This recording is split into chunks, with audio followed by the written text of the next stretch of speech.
Ever wondered what makes TV so powerful in Jamaica? Time to find out. Welcome to Global TV Group 358, where television meets innovation. We're not just about shows, we're about shaping society. In Jamaica, TV keeps you informed, connects diverse voices, and supports democracy. Imagine a Jamaica where broadcasters unite, sharing data and collaborating globally. That's us, a unified voice in the TV industry. Did you know TV advertising is still king? It drives website traffic, boosts brand equity, and powers integrated campaigns. Even in an age of digital, TV stands strong, resilient in tough times. Our global TV deck is your treasure trove of insights and data.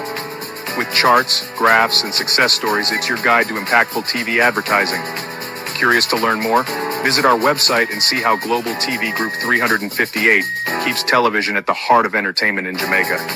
Get ready to binge watch the future. Corruption is a vile disease that sucks and drains the health out of something good. Corruption in society is an evil moral infection that keeps community in the state of perpetual sickness. Corruption is a moral virus. It's so potent, it leaves its host sick, lethargic, and unable to realize and accomplish all that a well person can. Where corruption thrives, poverty and not prosperity thrives. Wealth is grabbed into the greedy, grubby hands of those who get fat on the toil and labor of good people. Corruption benefits, only temporarily, those who participate in it. Everyone else is a victim of the theft, the deceit, the dishonesty, and the lies that corruption feeds on. You need to know that a corrupt person is stealing from you. Corruption is filthy work and despicable acts of treachery done under the table and behind closed doors. Corruption is a disgusting shame. Corruption keeps a nation back from true development and from progress. Wise investors steer clear of a corrupt environment. They would rather put their resources into a place where the playing field of opportunity is equal for all and not bent towards feeding the financial lust of corrupt, lying, cheating, thieving politicians and government officials. How many wonderful development projects have been lost because the investors didn't want to do business in a swamp of evil? When those great projects go to another nation or to some other place, we all lose. Believe me when I tell you that corruption steals from you, it steals from all of us. Corruption plunders the nation's wealth. Corrupt people compromise on truth, equity, and fairness, choosing instead to feed off the short-term benefits of crookedness, exploitation, and financial perversion. Corruption is not just a personal matter, it's a culture. It's a way of life, not just for individual people, but for companies, communities, governments, and nations. Corrupt nations, hiding behind large companies, will seek to invest in other weak nations in order to take over the assets of the nation that they've invested into. They will provide financial loans to a nation for the much-needed infrastructure, and they will do it with assets that they provide. They will sign contracts by lining the pockets of rotten government officials who participate in this kind of corruption and are then held hostage by their own deceit and greed. Corruption is nothing less than a form of theft and national robbery. A corrupt person steals from everyone in society.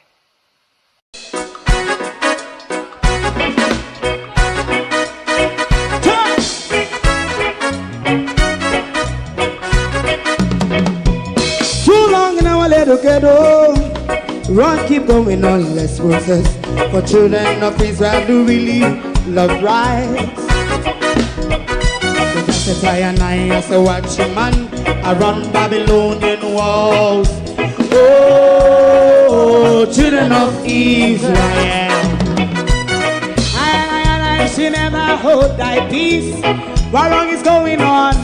Hey, oh, we gotta bust down Babylon walls. Prepare and read the way. Prepare and read the way for your people. Let's go.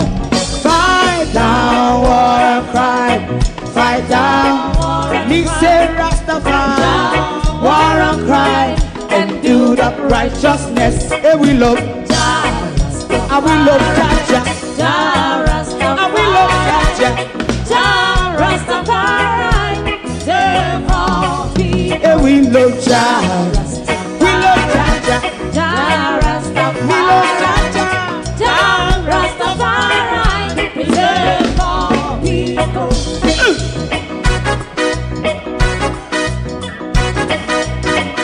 Put time away again. Listen, yeah. Just as I and I as a watchman, I run Babylonian walls. Oh, children of Israel, I should never hold thy peace while we penalize. Hey, oh, night. We gonna bust down Babylon gates. Prepare the way, prepare the way for Jah Rastafari. Fight down, war and fight down, war and fight. Rastafari, war and fight, and build up righteousness. And we love Jah, and we love Jah, and we love Jah Rastafari. Preserve all, and we love Jah Rastafari. Me love Jah Rastafari. Me love Jah Rastafari. Preserve all. Me love Jah Rastafari. Jah Rastafari. Yeah, the next song is going to be the last song for tonight. And then DJ Twink.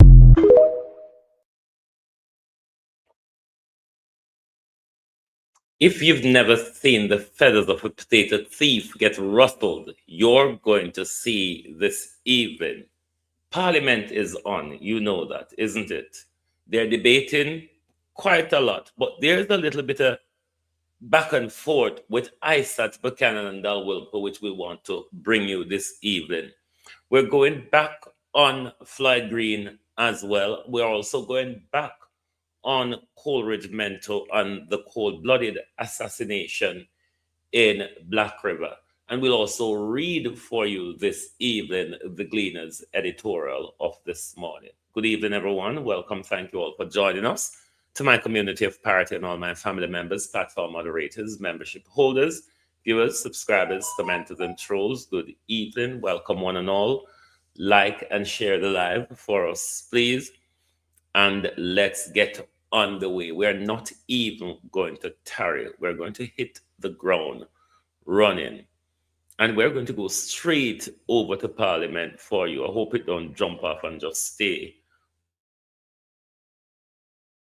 with Isaac. It's going to tease you up with that, and then we'll bring it forward. But after they speak, I'll tell you my issue with the Jury Act. I was meant to say that to you from last week, but now that it's back again, I will tell you my issue about the Jury Act and what I support in it and what I do not.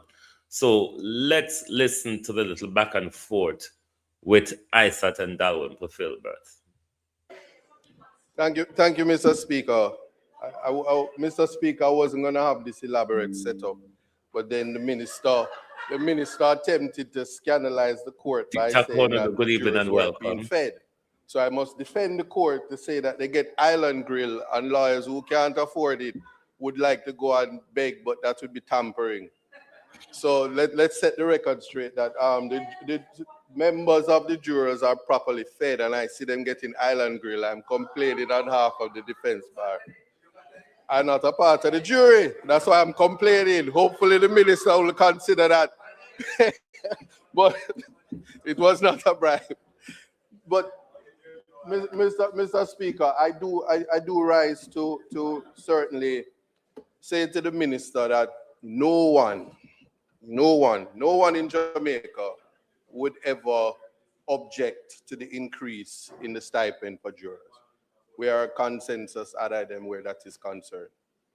The issue that I'm now having, and I'm constrained to stand and not be short in this presentation, Minister, is that the legislation as presented creates a number of problems for competing legislations as well as it may cause further delay in terms of the course of justice to its finality.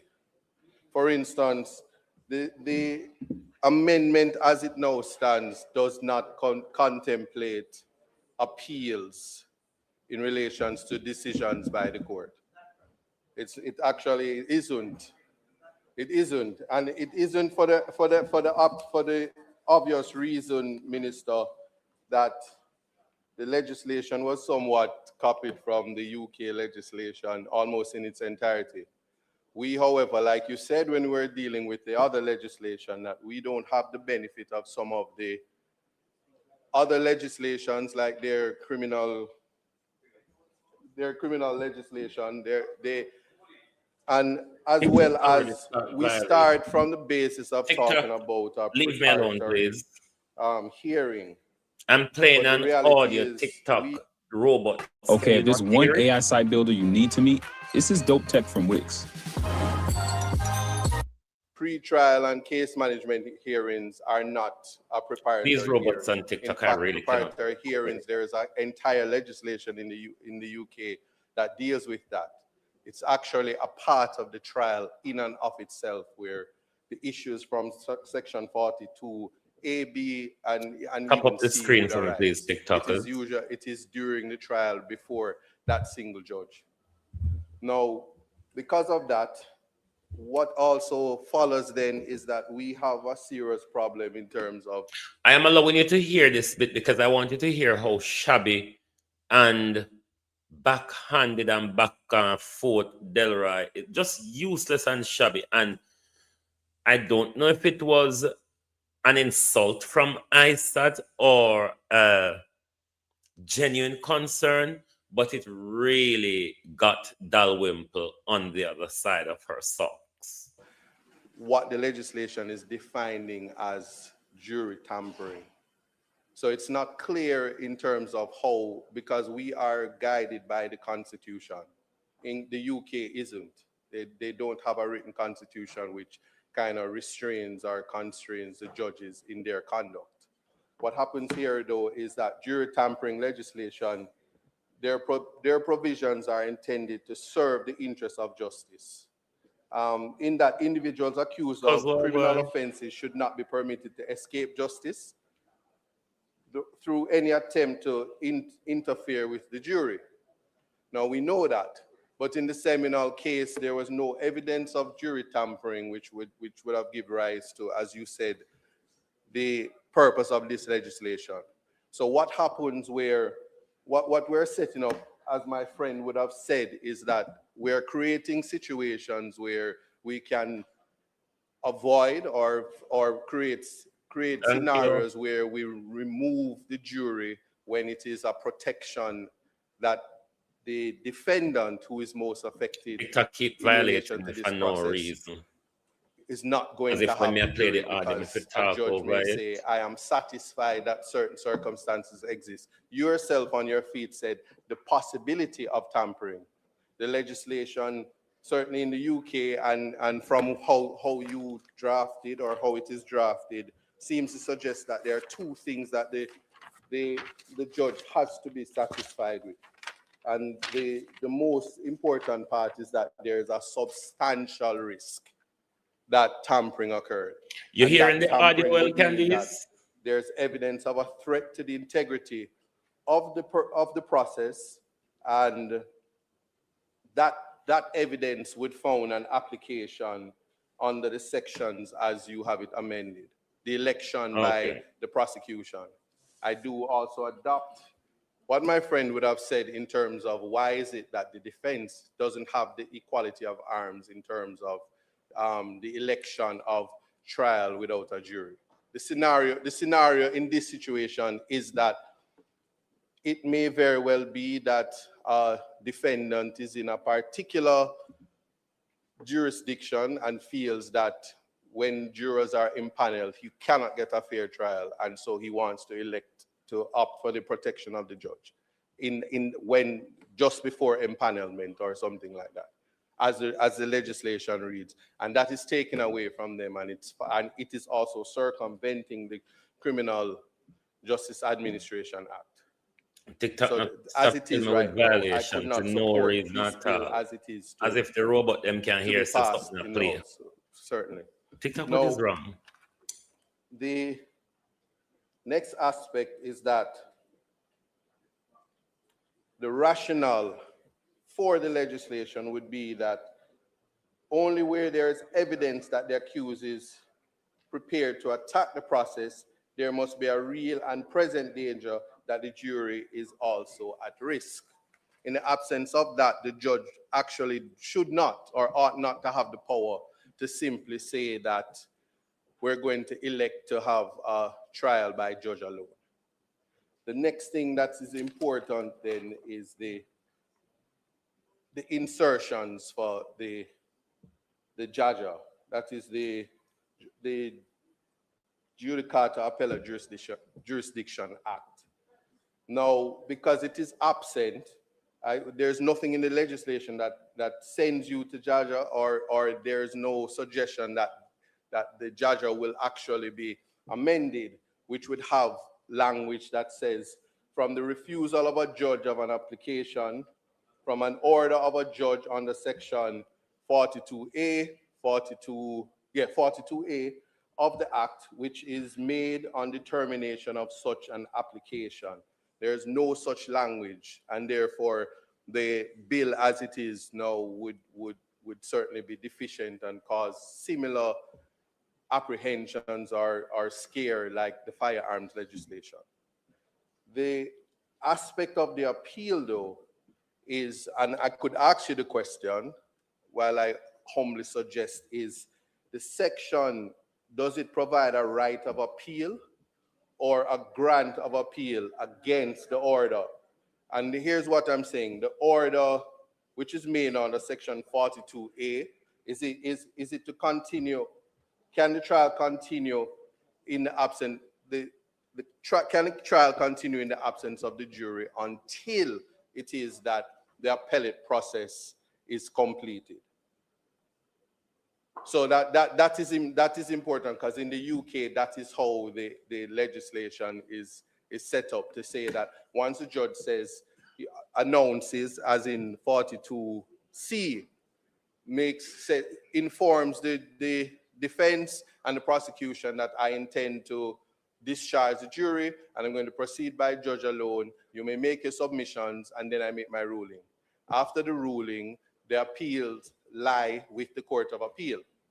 In the criminal jurisdiction, it doesn't even say that, because we have civil and we have criminal. But I said that could only be in the it criminal doesn't say jurisdiction, though. that it is the criminal jurisdiction explicitly that the appeal lies. The law doesn't have to say that explicitly. Then, Minister, that a criminal appeal could reference only then go to the criminal would be division. the Court of Appeal rules, and then the notice of appeal or notice of application for permission to appeal in criminal matters must be filed within 14 days in our jurisdiction. There's nothing to say that where the judge makes the decision, as according to your legislation, that says, I am going to elect to go trial by judge alone, and then I make my ruling, find you guilty, give a written judgment, as your legislation says. But upon that, when does the time toll for the appeal? And that's open-ended. My suggestion would be humbly that it would have to, the appeal, the 14 days would toll at the end of the written judgment of the judge at first instance. And that would be similar in keeping with what happens in the UK. Similarly, it would follow that there must be a stay of proceedings until the appellate process is concluded. If the decision to go by trial by judge alone, and both persons have the option, both prosecution and the defense have the option to appeal the decision. At the point where we have a stay, Minister, you did say that we're trying to be more efficient. I can see the Chief Justice cringing, because these trials would then bring about some form of delay as it goes through the Court of Appeal, as it gets a date, and somebody is dissatisfied. Our final court is still at the UK. And so you can see the type of delay that would come from matters arising from this. So one wonders if this is actually improving efficiency, protecting the integrity of the jury system, or is it further clogging the court as written just now? So that is somewhat problematic. Again, with this, the same legislation and the election or the application made by the prosecution as the bill suggests, there's nothing to say in like similar legislation, which it was adopted from, that the judge may not make such an order without the approval of the Chief Justice or the judge nominated by him.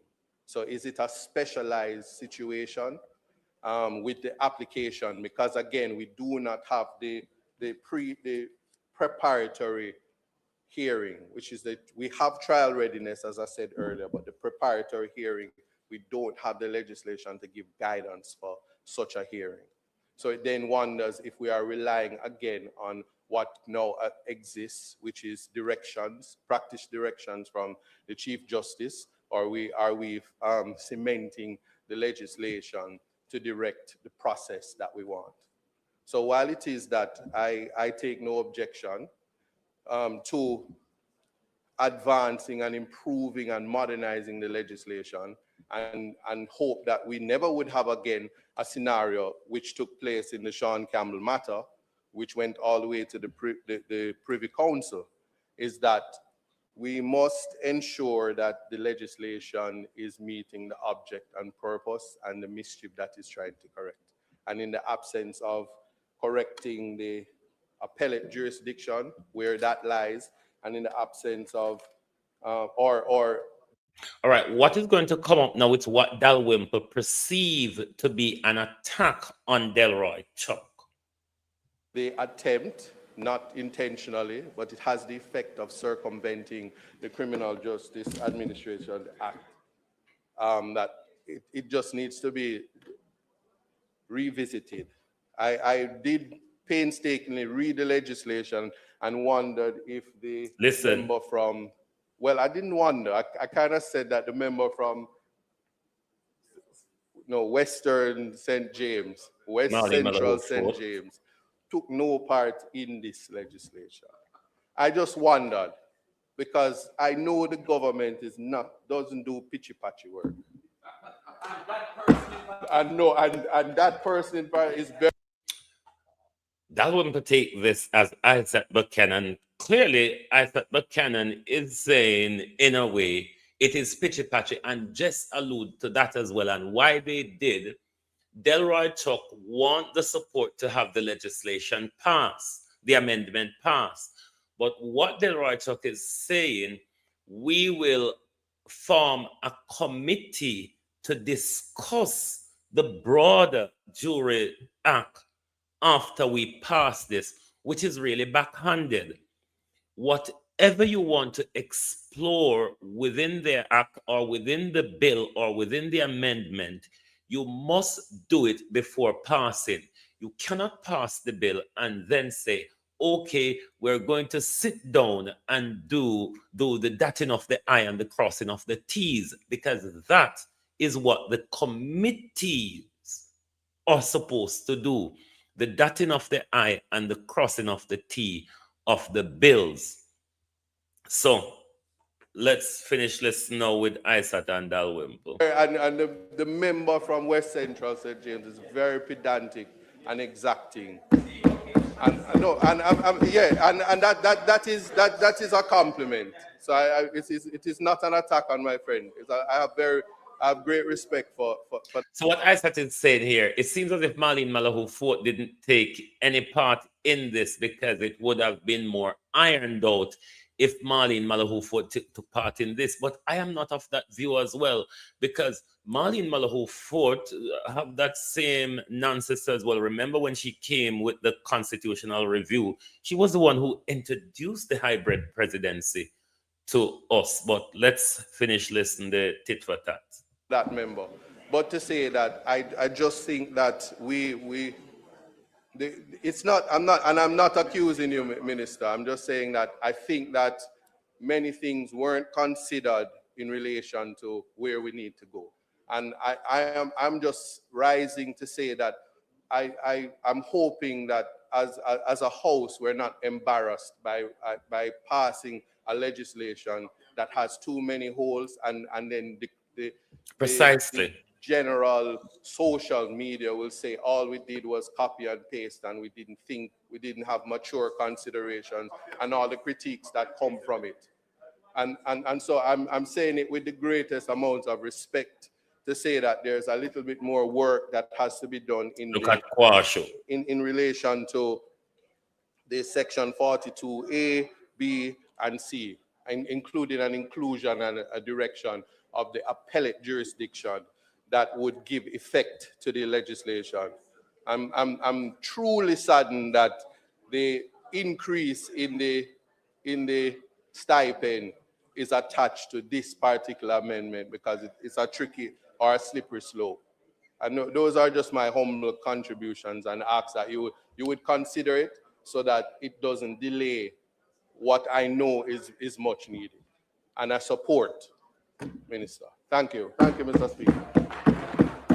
Now the potato thief with the rolling tongue gets ruffled. Yes. Your mic is on. Your mic was on.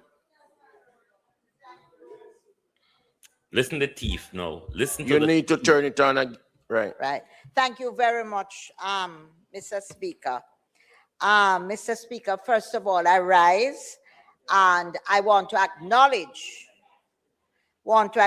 the views of the member from Northeast St. Elizabeth and Eastern Portland.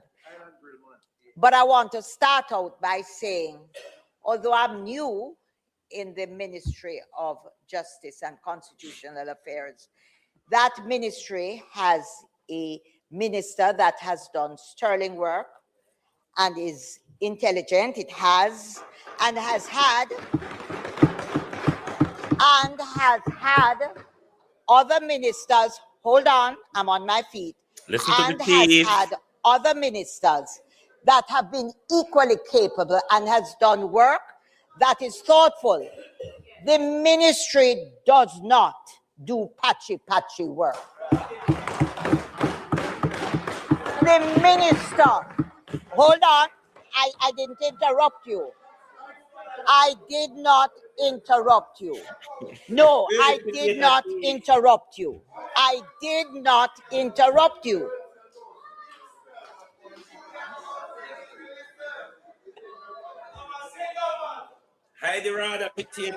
Mr. Speaker, a point with the greatest amount of respect. And I said I was constrained and painstakingly. And no, I said it. I said we do not want to have that said about this house further the ministry. I have the greatest amount of respect for Mr. Chuck, and I have the greatest amount of respect for Mrs. Ford.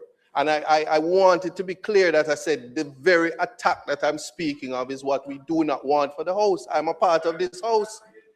And no, I'm saying that. I'm making that clear. And I said, in fact, and I just want that to say, because we are in a social media area where persons will cut and paste, and I'm not here for sound bites. No, I was not. And I said I painstakingly said it. Thank you. But that's what I said. I was clear on what I said. Member, you have to turn.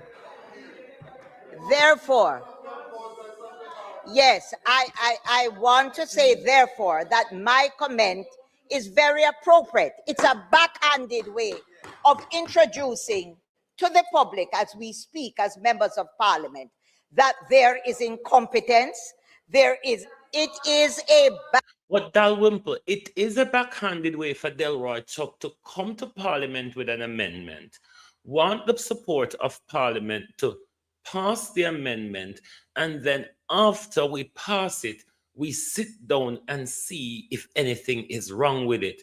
That is what is backhanded. Dalrymple, potato thief, Filbert. Backhanded way of doing it. We have a minister that is, no, I'm not saying that. I am saying we have a minister that is capable, has managed a ministry, and in addition to the minister and previous ministers who have worked here, we have a technical team at the ministry that is excellent and very good and careful with their deliberations. And I want to make the point that this act that has languished in this parliament for, I think, from 2016, went through. That's a lie. I said I got straight narrow. I allowed both members to speak. And I would expect the same courtesy to be extended to me. Again? Member.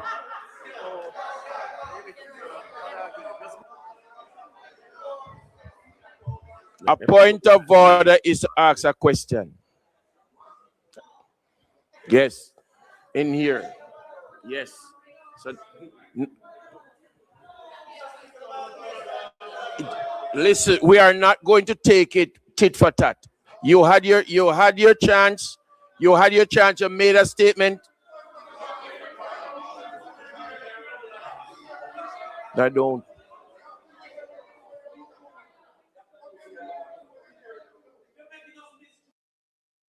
Does your loo roll make you feel good?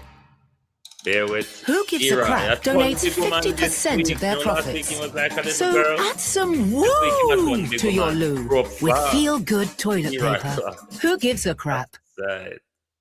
What makes a visit to America beautiful? Sure, the place itself will leave you speechless, but it's the moments.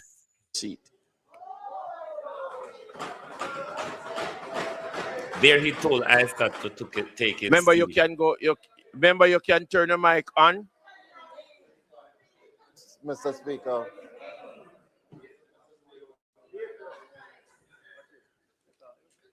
What's my teeth in, Chris? Remember, you can sit first, please. Mr. Speaker, I have never seen or heard of an instance where a member wishes to rise on a point of order and it is denied. I urge you, Mr. Speaker, to allow the member to raise his standing or his point of order, and then you can decide on it. But I think you have to hear him, Mr. Speaker. Fifi will also give her support to that.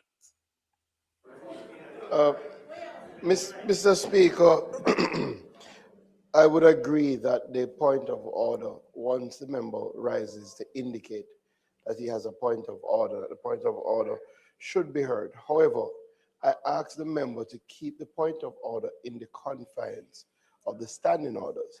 A point of order is not to say that you don't like how something is being phrased, is to make a clear designation that the member speaking may be doing something contrary to the standing orders. So I think because the last time it was more of, a conversation, right? So if you could keep the point of order clear so that the speaker can rule on the point.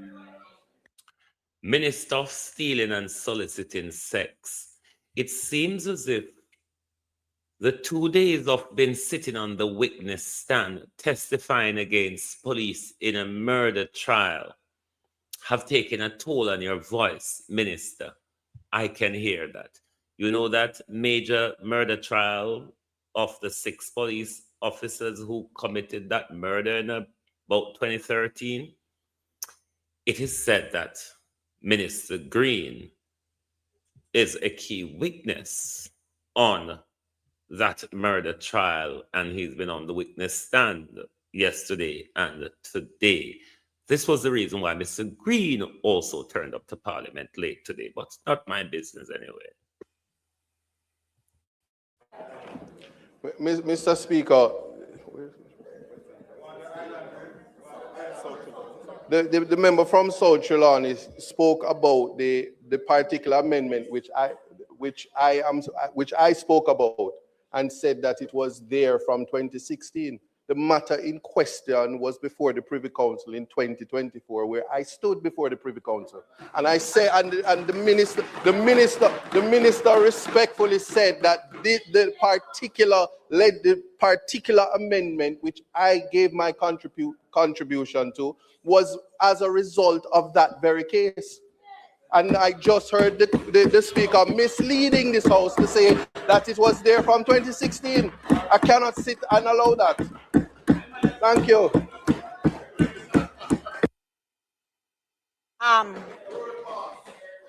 Mr. Speaker, I want to admit that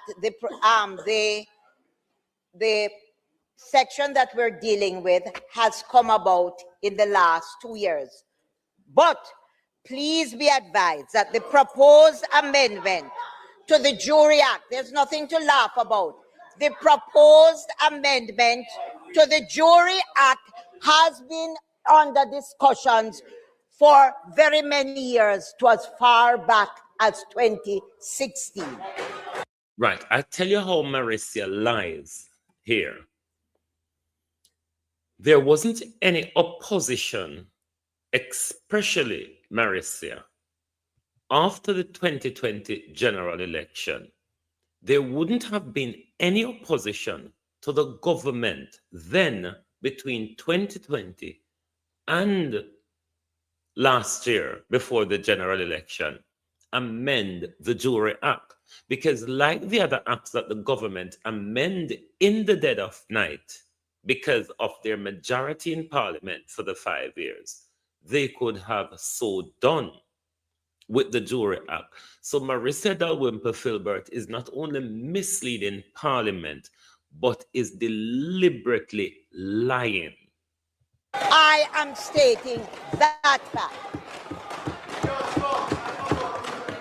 Madam Member of Parliament, I'm on my feet and I am moving on. I have responded to what has been said and I am now moving on. I am also saying in response to the comment. Right, let me not listen to any more of that thief, because nothing what she not got what I said don't make no sense to me right now.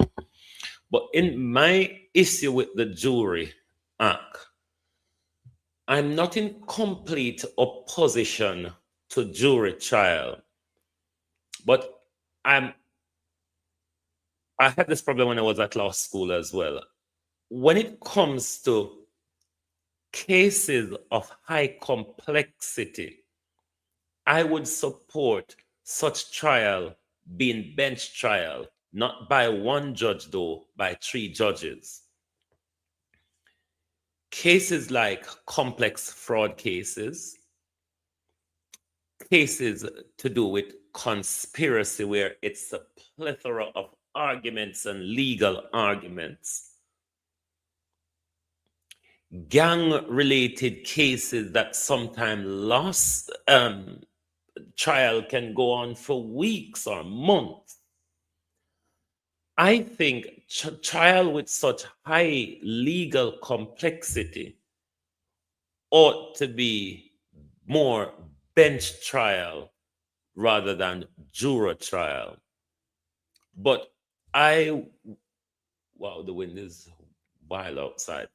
I wouldn't support abolishing jury trial completely, which is in a way the backhandedness of how Delroy Chuck is bringing this amendment. It would almost give the judges power to decide for themselves whether to have jury trial or not, which is not the right way to go.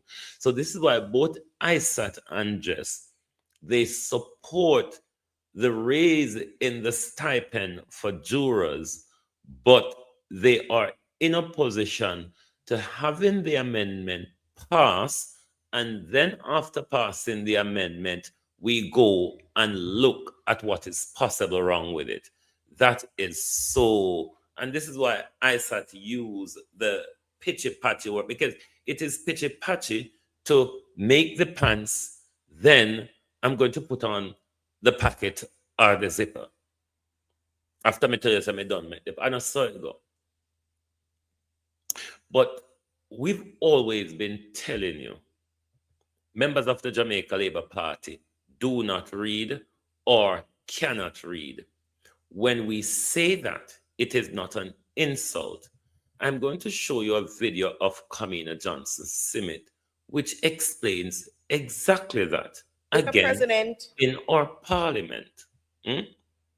Again, in our parliament, it explains exactly that. These people do not read. This is an argument from last year, and this stemmed from the report that we got in last year, early last year, to do with the Moroccan fertilizer and all of that. Listen to this clip of Senate debate, and when we say JLP don't read or cannot read, Kamina Johnson-Simit embodies that. Mr. President, RADA is there as an organization to assist our farmers, but we need to see more. We need to see more support for our farmers coming out of RADA. And we spoke earlier about the cost of corruption in agriculture. And I know that we don't want to touch it, but it is a real matter. Because when there are implications of fertilizer not being given to those who need it most, but being sold, that is a dangerous road to go down. And whether or not, then on a point of order once more, Mr. President, yes, lies bite. There was the Auditor General's report. It's the other way around, you know, Kamina, and really lies bite, a truth bite. Did not allege any corruption, and it did not, what it said expressly was that they were concerned that they did not have the beneficiary list in all of the bags, and they were provided. There is, Mr. President, no allegation of corruption comprised in the Auditor General's report, and any attempt to try to have those things embedded in Hansard or that fertilizer was sold. Yes, it was sold. They have been responded, so I will check on that as well. But you guys are very, I just have to say, Mr. President, that these utterances that are being made demonstrate the utmost irresponsible and disregard for the importance of the relationships between Jamaica and the countries who have been provided. When we tell them, say, JLP don't or can't read, this is what we mean. Because it can't be that the minister so stupid to come up parliament and deny something were widely published.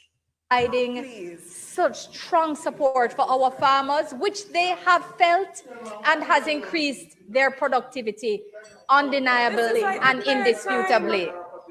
All right. Thank you, Mr. President. It seems like the minister is more concerned about relationships than the farmers who need these resources. It is in the report. Check it out. It's a Google away. It's a Google away. Read the report. All right. Mr. President, I was on the point of corruption, where resources are directed away from the people who need it most. I can talk from my farmers in Muirhouse who after the hurricane were supposed to get fertilizer and them say no PNP farmer now get it. That is corruption. When we talk about agriculture, listen, you can't tell me the experience, it's me walk and talk with them. That's right. That's what we mean when we say JLP don't or can't read. Don't or can't read, because all when it's in front of them, all when it's in black and white. But then didn't Justice Panton identified that for us, that even the legislation they claim to have enacted, they are not aware of really what those legislations are. We're going to go now to the Gleaner editorial before we go off into the rest of the fancy dandies, because like the Gleaner editorial, myself and a lot of Jamaicans are concerned after Wildman and prosecutor clash over murder child. Hey, Wildman and prosecutor clash today in a, I wonder if I want them a question flight green, Hugh Wildman and prosecutor clash in a court. But we are concerned, man fatally shot by police in St. Catherine. We're going to go to extrajudicial summary execute. We're going to, I'm not going to call them extrajudicial killing. These are summary executions. We'll go to summary execution government procurement portal to be upgraded. Oh, please, or like when I have anything. And if we not upgrade, and still I go duck and dive and thief same way. What's that? Special initiative for St. Catherine motorists to clear outstanding traffic ticket. Money, oh. I need to find the Gleaner editorial. Government strengthening health system to meet hurricane and flu demands. Oh, please. Who are they talking to? Or the Gleaner story. Yes, this is the story we want to read. Marco Rubio and Andrew Holness, because like me, the Gleaner look like them want to know as well. So we're going to read, try to waffle away with this Gleaner edit.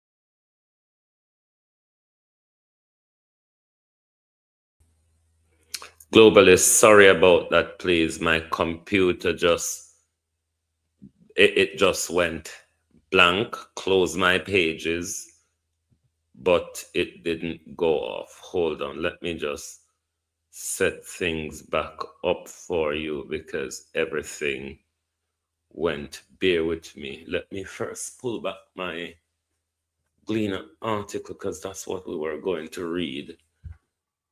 Bear with me, globalists, please. It knocked everything out for me. Audio check, audio check. Can you hear me now? I'm meant to be back in the studio. You should be hearing me. Can you hear me now? Can you hear me now, globalists? Bear with. Hold on. Okay, yes, they're hearing me. Let me get my thing is back up in the studio. I need to get the Gleaner article. It just closes everything on me. Don't know what happened there. And close my entire page. Let me go back to the Gleaner and quickly find this article, because everybody want to know and ought to want to know what is these regular visits and conversation with our leader and the United States. It should cause us concern, given the rogue element of the United States president. That should really cause us some concern. So let's see if we get back into this, and hopefully it does not knock us out again. Bear with me. Yeah, bear with. Let me extend this.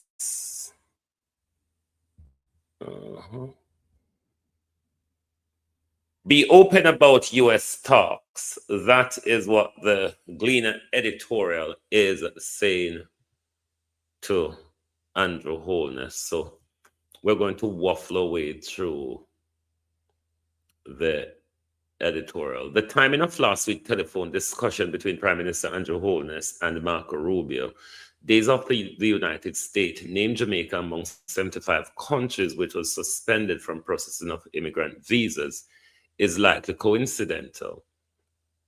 The great likelihood is that Holness-Rubio talks were a follow-up to and ought to be read as one with the discussion in Kingston last month between Holness and some key advisors and top official from the U.S. Defense and Homeland Security regional apparently was the top issue on their agenda. In all possibilities, Jamaica is attempting to strike a deal that would insulate it from the mere extreme of President Trump's immigration, trade, and security policies, which would be a good thing in the face of heightened global uncertainty and increasing geopolitical volatility in the Western Hemisphere. But if we are to take the approach of this paragraph, we are beholden to whatever America wants and whatever America wants us to do. So if it is that we take that approach and America decides we're going to marshal Jamaica young men into our army, figure fight and die, nothing to stop them. Or maybe if Donald Trump said we want Jamaica like Greenland, I guess Jamaicans themselves would agree to the bullshittery of it. And as Prime Minister Andrew Holness argued after the US bombed Venezuela and controversially extracted their president Nicolas Maduro to stand trial in America, his job is to keep Jamaica safe and not stare into waters into which we do not have to go. However, it is not unreasonable to ask about what Jamaica has committed or is willing to commit for any special consideration, the broader framework, if any, within which the undertakings would fit, and what are the guarantees that they will be adhered to. In that regard, Prime Minister Andrew Holness and his government should open a full and frank conversation with Jamaicans on the state of global affairs. I welcome that. That ought to happen. And choices that confront Jamaica and the Caribbean community, that are the administration's preferred direction, and why. Clear consensus. In other words, the government should seek a clear consensus on its decision after the options have been fully aired. The background to the situation in which in which region find itself, it should be in which the region find itself, is important. The year since the miracle Trump reoccupied the White House after a 4-year gap between his presidency has been tumultuous. He unilaterally jacked up duties and imports to America, including from countries which the United States has a free trade agreement. The US has practically rendered World Trade Organization redundant. However, Donald Trump's pursuit of America's unilateralism and great power politics, allied with his assault on the institution of global governance, which emerged post-World War II, is hastening the collapse of an international order where small countries felt they enjoy a modicum of protection. There is no clear replacement for the undermined system. Instead, with respect to Latin America and the Caribbean, Donald Trump has reasserted the Monroe Doctrine with a more robust interpretation of U.S. hegemony in the hemisphere. This is part of the backdrop against which Trump ordered the U.S. military to blow up alleged drug smuggling vessels in the southern Caribbean Sea, capture President Maduro and his wife, and threatened regime change in Cuba. Said a U.S. national security strategist document the White House issued in December, the United States must be prepared, must be preeminent in the Western Hemisphere as a condition of our security and prosperity, a condition that allows us to assert ourselves confidently where and when we need, and when we need to in the region. That should make every Caribbean and South American government scared when America is saying we can confidently assert ourselves into any region when we deem it necessary for us, the Americans. Continue reading. The term of our alliance and the terms upon which we provide any kind of aid must be contingent and winding down adversarial outside influence from control of military installation, port, and key infrastructure to the purchase of strategic asset broadly defined. Let's read this paragraph again because it's very important. It's the crux of some of the issue.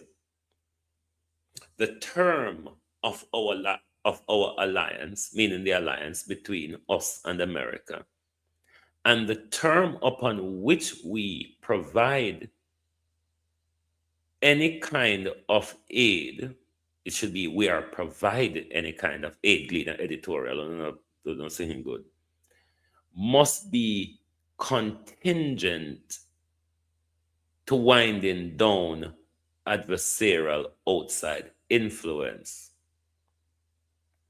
from control of military installation, port, and key infrastructure to the purchase of strategic asset broadly defined.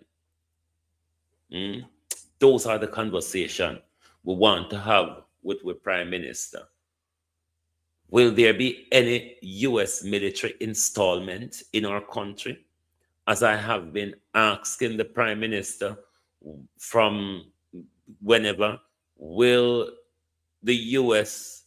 reactivate their military base at Vernam Field? Is there a discussion over the U.S. having a military base on Goat Island? It is important that we have this discussion. Given the aftermath of Melissa, we'll continue to read on in a bit. Given the aftermath of Melissa, and we saw the Prime Minister went to South Africa and told everybody, barring us, that the Caribbean is ripe for investment. We should want to know what all of these deals that Andrew Holness is making with other people and other countries. It is important for us to know, because whatever consequences are drawn from these, we are the people that will inherit them and pass them on to our children and grandchildren. Primary strategic adversaries. That document identifies China as America's prime strategic adversary globally. Even before the National Security Service, Trump administration made it clear in which it wished to dislodge China from the region. And we know that was Trump behavior from his first term. There are implications for Jamaica. A Chinese firm is a partner in the company that operates Kingston Transshipment Port. Chinese entity also own an aluminum refinery. Currently, can't call that word there. Sugar factory, and among other things, a tolled highway. Beijing has also loaned Kingston hundreds of millions of dollars to build infrastructure. See how long me I want to know about this geopolitical bipsy-bapsy where we're going to get ourselves in a the middle hit now, only if one of you listen to me from 2 years ago. We know that fully clued up. We know they're fully clued up with what is going on now. Nothing we are going to no surprise me, you know. Nothing we are going to surprise me. These factors help to complicate the premise through which the recent US-Jamaica talks, including Saturday between Prime Minister Holness and Marco Rubio, have to be viewed, including America declared support for the island post hurricane reconstruction effort. Jamaica's read out of the Prime Minister discussion with the Secretary of State, Marco Rubio, reaffirmed the United States' willingness to support reconstruction and resilience efforts through continued cooperation and partnership, including private sector participation. The State Department briefly reports confirm Rubio's support of the U.S. ongoing support for the recovery, and he praised Holness' leadership as a strong and reliable security partner. That's the key word, security partner. Given their talk of regime change in Cuba, the security partner is important. While Holness' administration, like the U.S., questioned Maduro's legitimacy, Kingston sided with CARICOM against military intervention. As the community insistence that the Caribbean be maintained as a zone of peace. But we know that Andrew the hope aside talk, given the paragraph I've just read, let me read it again. While Wholeness Administration, like the United States, questioned Mr. Maduro's legitimacy, Kingston, meaning the Jamaica government, sided with CARICOM, the Caribbean Community, against military intervention in Venezuela. The community, the Caribbean community, insisted on maintaining a zone of peace. But given the amount of side talk that Andrew Holness, as opposed to any other Caribbean leader, is having with the United States and Marco Rubio, we cannot be sure that the assurance, the line of argument that Andrew Holness took when he speaks to CARICOM would be the same line of argument that Andrew Holness would take when he speaks to Donald Trump and his surrogate, given that Donald Trump is a demanding witch. Let's read on. These principles have been stressed by Donald Trump, asserting of U.S. powers in the region, which has caused tension in CARICOM. Trinidad and Tobago, the new government, has backed Trump posture. The issue that Jamaica and the Caribbean now face are not easily resolved. And in Jamaica's case, I thought you shouldn't start a question with a new sentence with "and." Who's writing in the Gleaner here?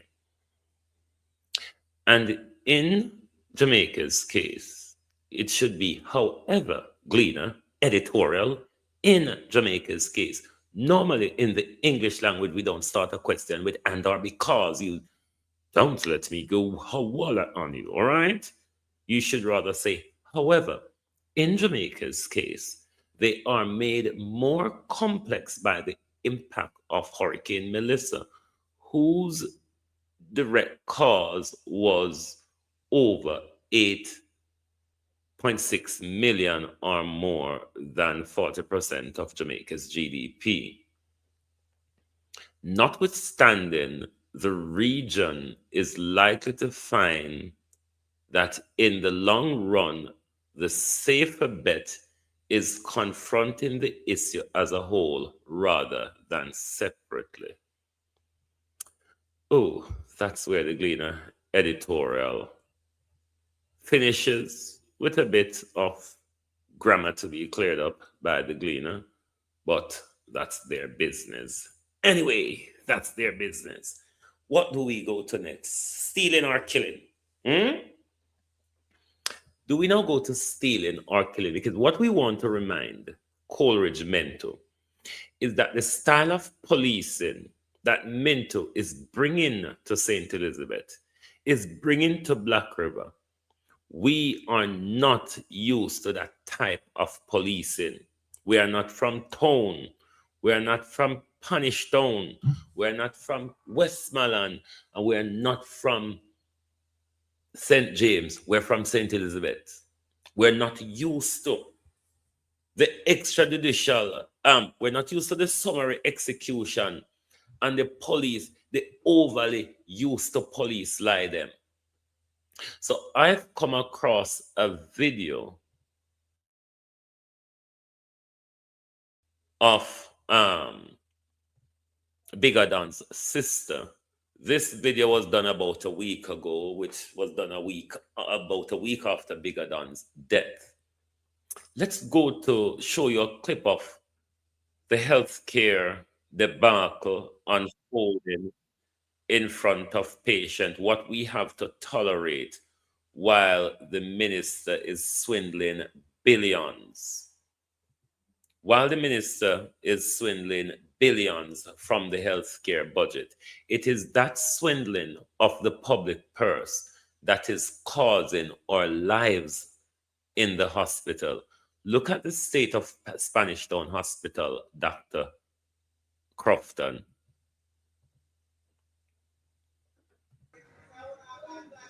Imagine the man drop down, you know, and not even security them.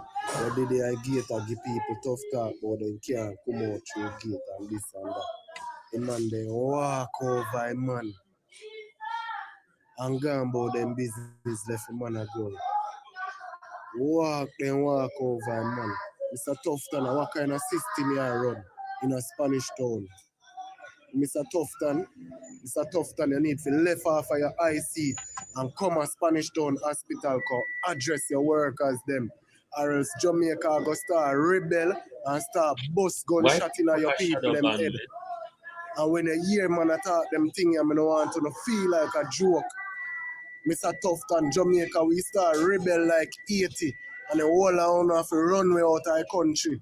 And that you don't want Jamaicans to start though? Eh? Wanna tell me honest truth. That you know want Jamaicans to start though. Start rebel and start bust gunshot off on the nurse and doctor them. What not do, Mr. Tufton? You need to get up off on the IC and start address blood clot health sector them more better than this. Yeah. Cause right there so beside the lady there, a man did it with a nurse, with our family member. Did it so. And now when the man drop down and are dead, at that time the nurse and doctor and everybody a run come. And I come go and like say, yeah, them a do something. And when the man did sit down long, nobody now look on him. See security boy there.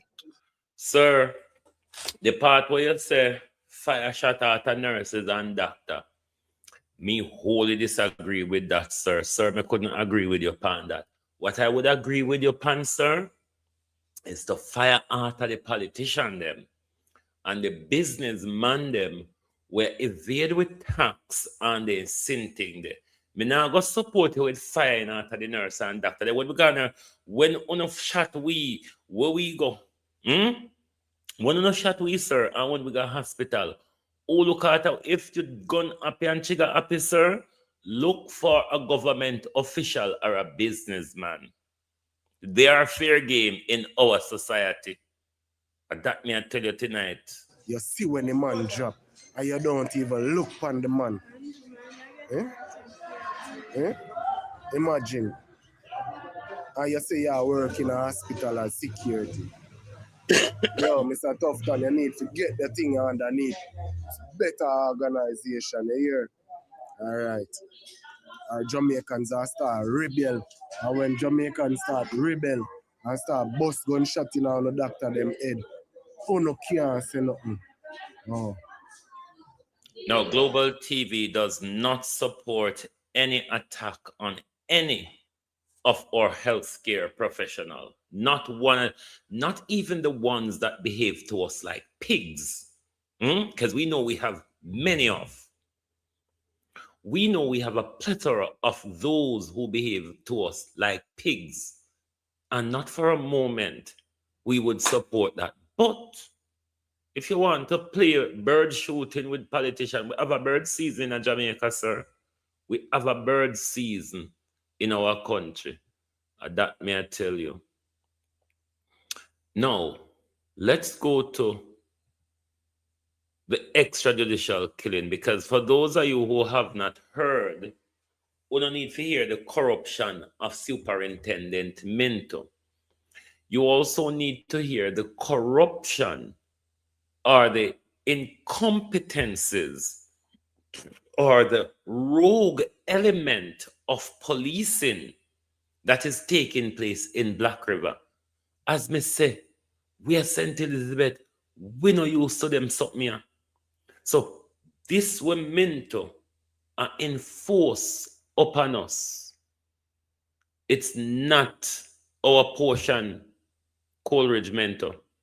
It's literally not our portion. This is not how St. Elizabeth behave. We know so we have rogue element in a St. Elizabeth. We know we have rogue element in a St. Elizabeth. But walking and killing innocent, assassinating innocent young man over possibly Coleridge Minto.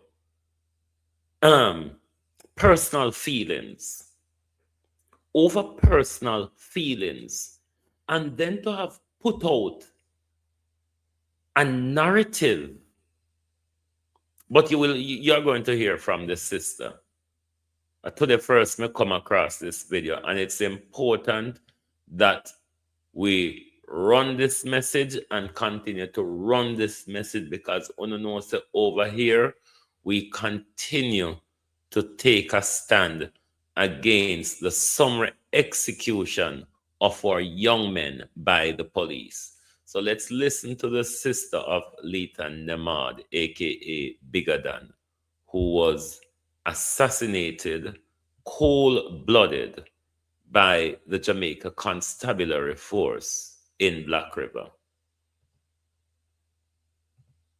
I hope this video will get to CBM TV, TVJ, and TikTok a shadow ban me now here. to any news media platform. You know what happened to me on TikTok? Because this is not going to be a 90 or for 40 days, no. It's going to be until we get justice for Bigger Than Lita Nemad. Now, Mr. Minto, Superintendent COLDRIDGE Minto, attached to the Black River Police Station, you may not have pulled the trigger, but you are as guilty as Corporal Swaby, Corporal Jolly, and Corporal Randy. It's been a week and 1 day to be exact since my brother, I try my best not to cry, since my brother was executed. You have not come to give an official statement as to what really transpired, what really took place. Oh God. I feel like this are the first murder or the first killing by police where me not see no police come out come make no report. Because if you label him as a wanted man, a gunman, and on the police radar, right? I'll turn this down. And the fact that he got killed, right? Murdered, rather. You don't think that's a reward on the JCF side to make the public know or aware of the fact that, hey, kudos to you guys, you take a gunman off our street, right? Why is it not a public headline or news? Instead, you have not come out to say anything. Nothing at all, Mr. Minto, nothing. And these are the questions that I need answers to, right? You guys went by the house. You claim saying you have gone, you went by the house, you made a search. Nothing was found. In MCR, nothing was found, right? That's oh my God. Oh God, this take a lot out of my feet to this, because how me I struggle for even accept the fact that I can't even hear my brother's voice again. Oh God.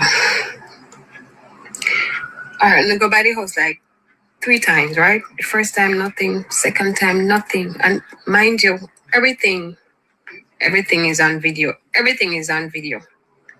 Everything and everyone's face is on camera, right? Right? Mr. Minto, the last gonna go by the house. For whatever reason, and I still can't give a reason why. What?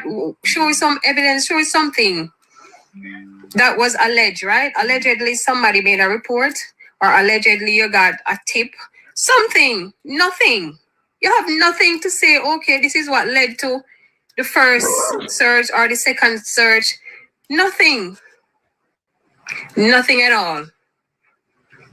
Because me want, if my brother is as who no label him as, right? Me want you prove to the public, say you have at least one report made against him of him doing something illegal. In bringing himself on hold him for 48 hours on his birthday was the 28th of January. He had his birthday celebration along with my other sister. One born December 28, one born December 29. Right? December 28, he had his party. The 29, he got locked up, got released the 31st. You know, let me rephrase, not locked up. I guess locked up different from being detained, right? You hold him for 48 hours. He was then released, no charge, nothing. January 2nd, a report was made with you, against you, Mr. Minto, Jolly, Randine, and Swaby. This is why they killed the young man. To Indicom, right? January 2nd. January 3rd, 4th, 5th, 6th, he got killed by your kill squad.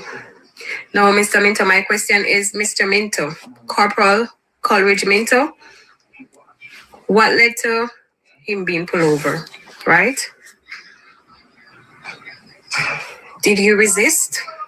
Did he not stop? What led to the alleged shootout? So police stop my brother, right? Uno stop my brother. And him just start pull gun pa uno. As we no claim. Hey, Mr. Minto? What led to all of that? Okay. Why was the most important evidence for the crime scene removed? Why was his body removed? Why was his body removed? Listen, globalist. Why was his body removed? Why was his clothing removed from his body?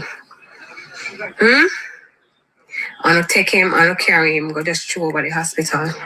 He would have been there if not someone recognized the body and saw that it was my brother and called a family member. And that's how we knew that my brother was dead. Because still that nobody, notifying nobody, nothing. Mr. Minto, these are the unanswered questions that people we want, with the family want to know. Mr. Minto, my brother innocent, and I would have taken a bullet for my brother. Because me can't swear upon my life, say my brother never involved in anything we not accuse him of. And let me just address this while me at it, right? You see, 99% out there, I defend my brother. And I want to thank you for that. Because it's that 99%, a person who know him, who goes to school with him, who grew up with him, and who he associates himself with. But you see, for that 1%, let me tell you this.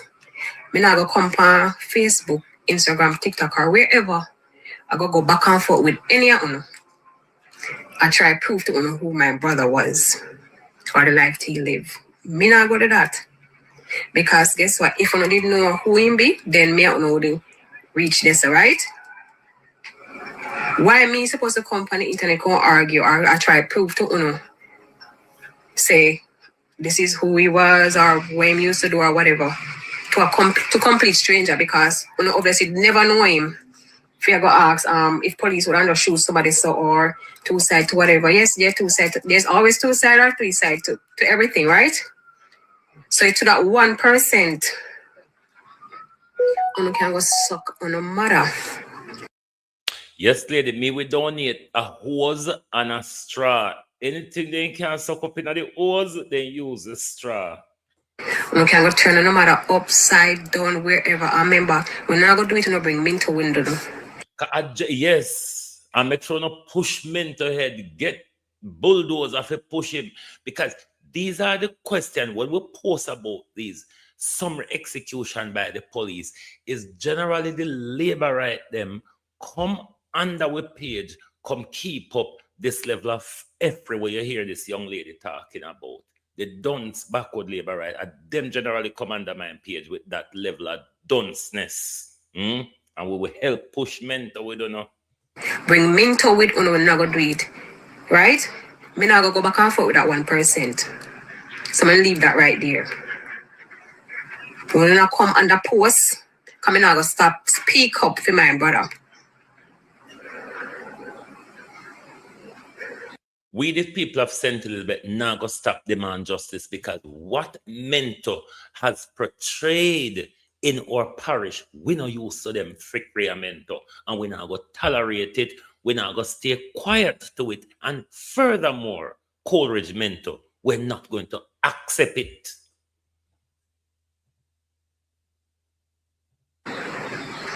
I grew up with him, sleeping in CM bed. Till we can do one room, till we can do separate rooms. He's the second sibling, I am the third. My brother first man will show me real love. I say real love, protective.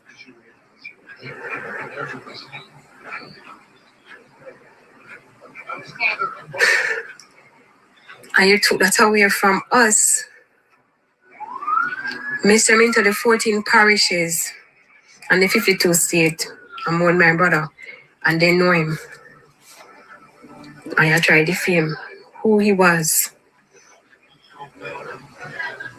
TVJ News reported that he was on the police radar. Information obtained from the police force, right? That's what TVJ News reported. Information obtained from the police force, right? That he was on the police radar, and he was in a standoff shootout. That you had to deploy other police from different parishes. That we are asking Minto to clear up, because you will hear when they had a meeting with Minto, the evasive answer. It's not that Minto is only passive aggressive, but the evasive answer that Minto gave them when they spoke directly to these issue of the slander of a dead man's character. Right? In a meeting with family members, Mr. Minto, you said, and I quote, when asked, right? When asked, you said, the question was, how comes TVJ is reporting that he was in a standoff shootout and you had to deploy police from other parishes, and he just got released from prison and he's on the radar? Those were the questions asked to you, right? You said, and I quote, there are so many things circling the internet about you, Mr. Minto. Are they true? That's what you said. Do you understand the evasiveness of such an answer? And they are questioning what the media source say they got from the police. Now, if Minto, which Minto told them that none, him or any of his officer spoke not to the media, if it is then that the media is giving that narrative and they have not spoken to the media and the story is not true, why is Minto and the Jamaica Constabulary Force is allowing this media narrative to run out there and is not clear enough? It is not, is it not misleading and in the effort to throw a cloud over the character of the young man who they've murdered? You said, right? There's so many things circulating. Now my question is, right? What are you implying? That TVJ is lying, or TVJ is and observer spreading false information against my brother because of what the statement that you made, right? That there are stuff going on the internet about you that aren't true, right? Second, you said, and I quote, you or any member of the police, Blackrock Police Station, have not spoken to TVJ News or any news media for that matter. So where did TVJ get such information from? Because I would urge the family to have their lawyer contact TVJ and the Observer, because I didn't see the TVJ reporting, but I read the Observer article which state all of those things. I would urge the family to have their legal team contact TVJ and Observer for a withdrawal and an apology, or if not, to state clearly to the public where they got their source from to publish such information. But the people of St. Elizabeth and Jamaica need this issue cleared up. Something must have said to someone, right? And then this thing about wrong identity, right? So indirectly, you said it to somebody and somebody said it to I don't know, because where you say you never say it to TVJ, so how TVJ was on the spot? Make me confused. I am so confused, Mr. Minto. And you still have yet to come and defend the JCF, then say TVJ has spread propaganda upon one of them, right? Come and defend the JCF. Nothing. Mr. Minto, have you did not come out and say nothing. You not come out and say anything, right? Instead, you fear for your life. My brother begged for his life. He begged for his life. I'm gonna kill him. Cold blood. I'm gonna kill him. I'm gonna kill him and I do what I need to do. Hey, Mr. Minto, how you sleep at night time? How you sleep?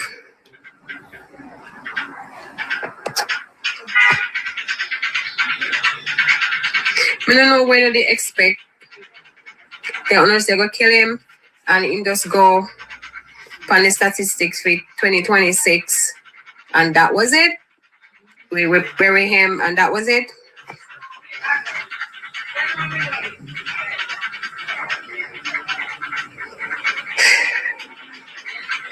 I'm not gonna stop advocate to my brother. I'm not gonna stop be his voice, one of his voice. Because I know if I just me other sister siblings, auntie, and the rest of family, if we want to do it, we're going to do it. But my brother is going to get justice. He is going to get justice, Mr. Minto. And Jolly, Randine, and Swaby, trust me, them are going to get where they forget. I'm into you going on with them. I don't know who we are protect or where you are hide, but it's going to come out. It's going to come out. Don't think we're done. We are in preparation for burial. Come and brother go. Margaret and Inge might get the most peaceful burial. But don't think we're done with them, Mr. Minto. We're not.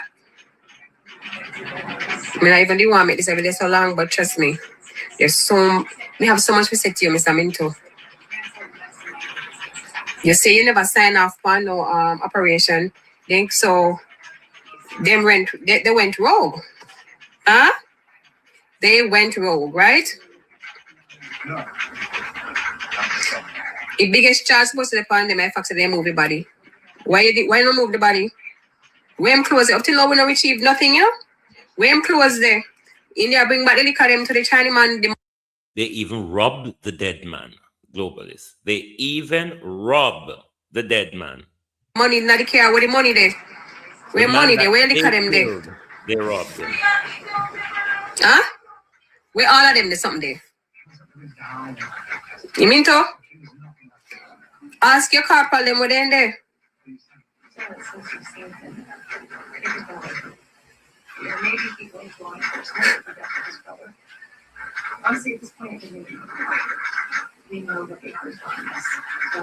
Can't believe that it's real. Like me try every day for you. I try process the I try process the fact. Say yes, my brother gone. I'm not gonna ever see him or talk to him again. It's like me never watch me not shock or me never too many Jamaica white feel so real or me no know. It's just like me feel like me I go mad sometime.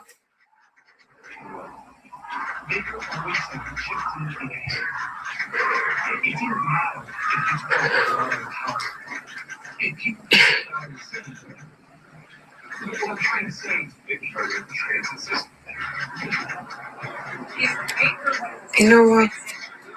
This is gonna be to be continued, Mr. Minto.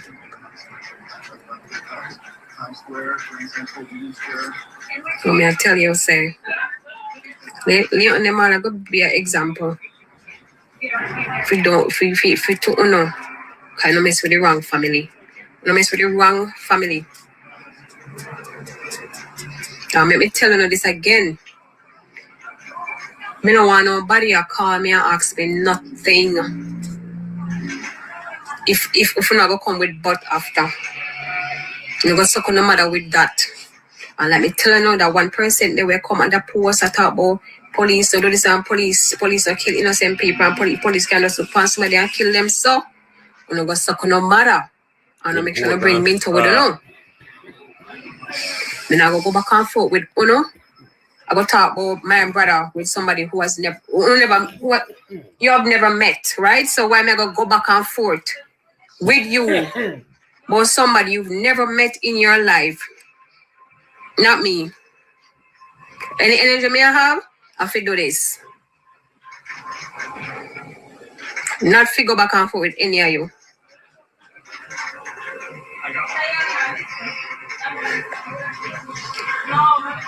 But I don't know when I ever get over this. But in the meantime, we keep you guys posted on the funeral date. And I guess basically that's it. The funeral date. I mean to me now stop posting. I tell you. Now stop posting. We are going to the highest of the highest. I'm telling you that. Whatever you try to cover up or whatever. No. This is disgraceful. But globalists, my head and my mind tired. We're going to leave here so tonight and tomorrow morning. When we come back, we'll come back upon the multinational thieves, the ministers of government, the ministers on the public purse, swindle. We're coming back on Floyd Green and Tufton tomorrow morning because we must continue to demand the resignation of Floyd Green and Christopher Tufton, as well as Darrell Vaz. The department run by these crooks is a rogue department where money just litter spread and throw everywhere without us getting any value for it. So tomorrow morning when we're coming back out, when we come back out here, we're going to keep up with the thieves. All right? So thank you all for being here tonight. Quite a bit of different here and there information as pitchy-patchy as Delroy Chuck amendment to the Juries Act. But nevertheless, come back tomorrow morning where we will keep up with the public disgraceful thieves. Thank you very much, everyone, and good night from us here on Global TV. Where are my audios?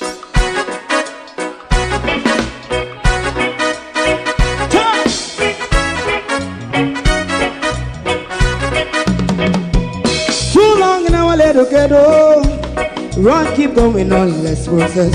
For children of Israel do really love rights.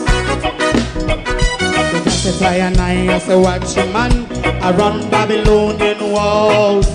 Oh, children of Israel,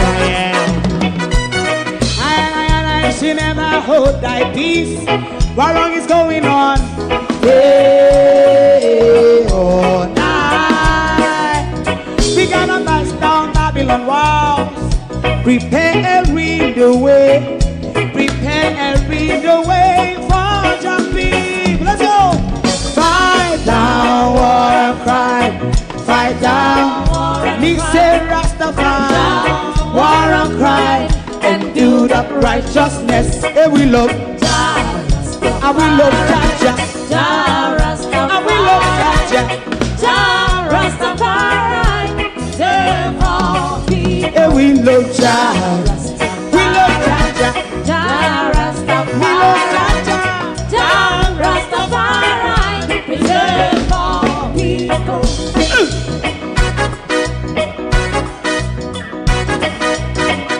Put time away again. Listen, yeah. So just as I and I as a watchman, I run Babylonian walls. Oh, children of Israel, I should never hold thy peace while we penalize. Hey, oh, night. We gonna bust down Babylon gates. Prepare and read the way. Prepare and read the way for Jah Rastafari. Fight down war and crime. Fight down war and crime. Rastafari, war and crime. And build up righteousness. And we love Jah. And we love Jah. And we love Jah. Rastafari. Preserve all. And we love Jah. Me love Jah. Me love Jah. Rastafari. Preserve all. Me love Jah.